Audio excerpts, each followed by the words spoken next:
Hey everyone, welcome back to the coaching call.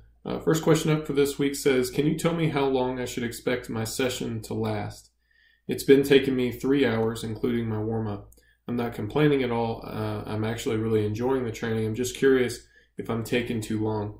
And the training session itself is squats, single at 8, followed by 10 sets of 5 at a fairly low percentage, but still 10 sets. Follow that up with competition bench. Again, we've got 10 sub-max effort sets and then plenty of sets of reverse grip bench. Yeah, a session like that's definitely going to take you around 3 hours.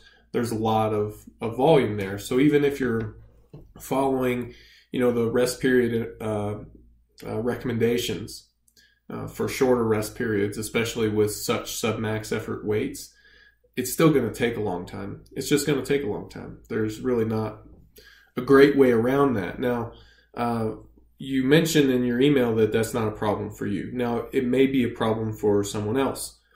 If it's a problem, let me know, because not all training groups have 3-hour training sessions. There are some training groups that really seem to emphasize this high volume, more of a sub-max effort approach.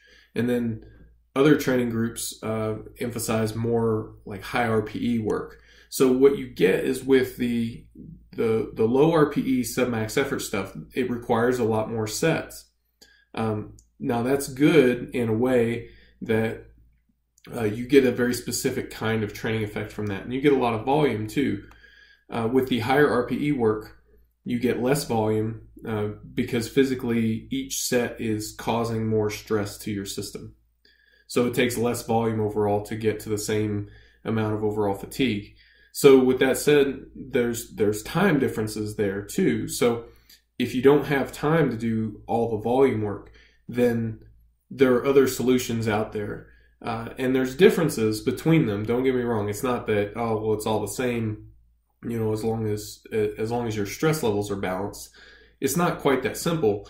There are differences in the overall training effect. But if time is an issue for you, then we can move you to a different training group that should still be able to drive your lifts up and make you stronger.